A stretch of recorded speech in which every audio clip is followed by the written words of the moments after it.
Hello my beautiful butterflies, welcome back to my channel. If you're new here, my name is Beverley and it's so lovely to see you today. In today's video I'm going to be sharing with you some of my favourite thrifted witch finds. So grab that cup of tea, let's get to it.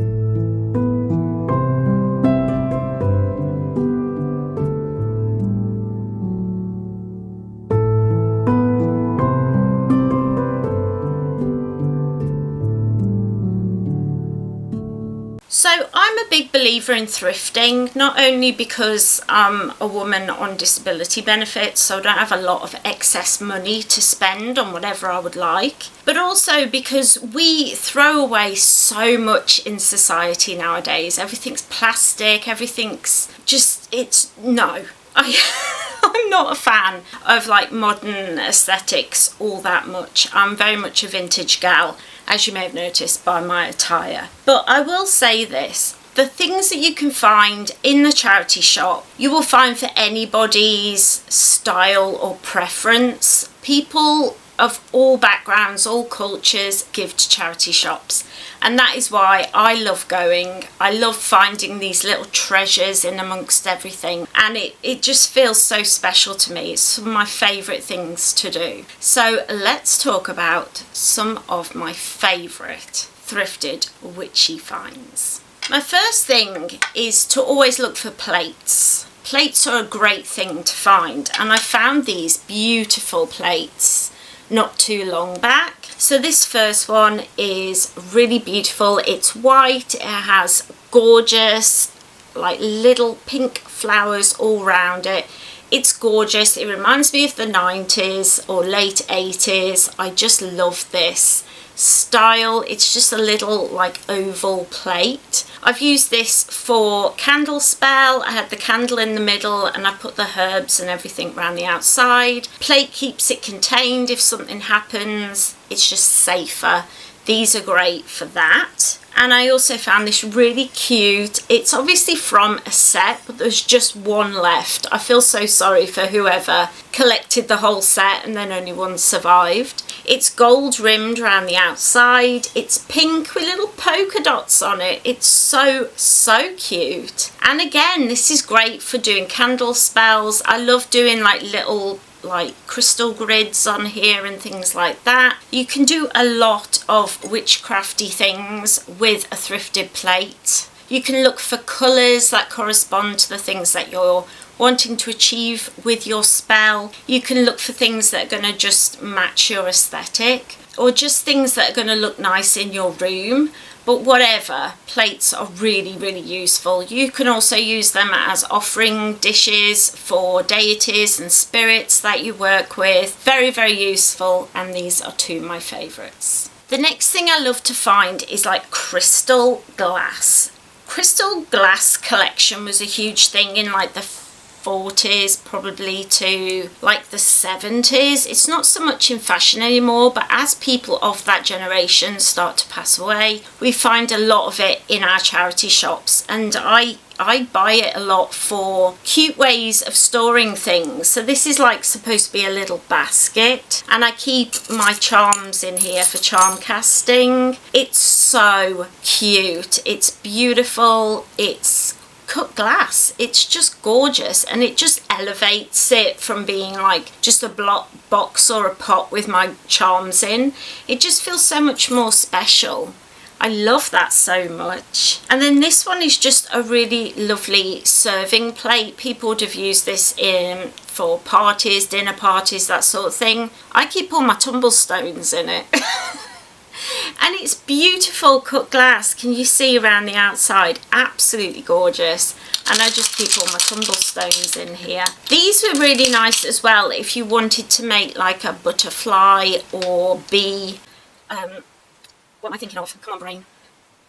like a little place for them to have a drink. You can find little ones like this, put tumblestones or painted stones in there and fill it like up with water, and then they can have a drink and sit on the pebbles. That just made me think of that. I might try that in the summer, but this one is just for my tumblestones. Again, it just elevates it and makes it look really pretty on my altar. I love that so much. One really great thing that I like to look for is things that I can use on my altars as statues. If you look anywhere for statues for your deities, they're so expensive. They're about £100 to £200 for a statue about this big, and it's madness, absolute madness. So whenever I'm in charity shops, I'm always looking for ornaments or statues that are going to fit the bill for the deities that I work with. And I was looking for one for a while for my ancestor altar. They don't really do ancestor altar statues. If you try and look, you tend to get ones that are, I don't know, they're really weird. Like the search doesn't quite know what to kick up and tell you about. But I managed to find this in my charity shop. It's quite big, as you can see. It's like twice the length of my head, but it's like a little girl standing next to her mother. Her mother has her arm around her, and it's just plain like a grey white, and it is beautiful. It's very simple. There's no faces or anything. I think it's done by the same people who do those angels. I'll put a picture here of the angel statues that I'm thinking of. But they're also a good find in the charity shop if you can find them. But this is beautiful. I anointed them with the oils for my ancestors, and they sit right pride of place next to the candle, and it just represents ancestors. This is what I think of. Mothers and daughters just making the line just carry on. It's a beautiful thing to see. One thing that is always fun to look for is interesting candlesticks. I found some that are like solid crystal. I found some like beautiful ones, but this is my favourite. It's like a swingy, yeah, sure, that's a name. That's a that's a good descriptive word for those disabled witches with sight issues, Beverley. Yes, wonderful. It's just like, what metal do you think this is, Lee? Might be iron. Iron. Maybe. Could be iron. It's like ironwork, very, very simple.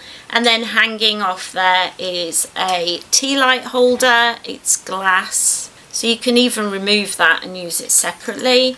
I use this for, I have some, I don't know if you can even see that, but some protection candles in there, and this just sits, I've got two of them obviously, and they just sit on my altar so that I can light them for spells. It's just really beautiful and looks so unusual. I love unusual things that are just going to make my room feel like it's mine, you know, like nobody else's space. You can walk in there and you know immediately it's mine. Things that you should definitely do is trawl through the books. I have so many thrifted witchcraft books, not just like witchcraft as in, you know, spell books and things, which I have found at the charity shop, but you can find things if you use your imagination that will be useful for your witchcraft practice, like this.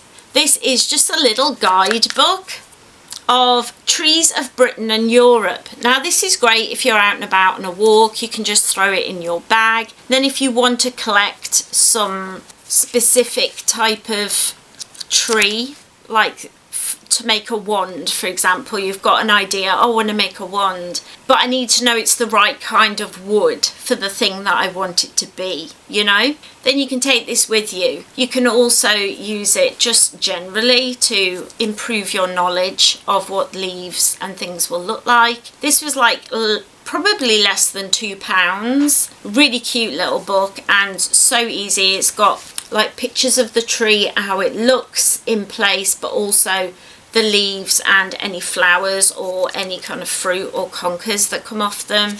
Really lovely little book. My second favourite one was a present, and this is definitely one of my love languages. If somebody says, I went to the charity shop and I saw this, I thought of you. And this is what happened with this. This is Mermaids 101, exploring the magical underwater world of mer people. This is by Doreen Virtue. I know there's a lot of talk, yay or nay, as to the person who wrote this, but it's a really good little book all about mermaids. It has some beautiful pictures of actual mermaids in here, and it's just got loads of little facts and little bits and bobs about how to work with mermaids in here. I've learned a lot from this book because I'm a Pisces witch, what can I say? I love working with mermaids.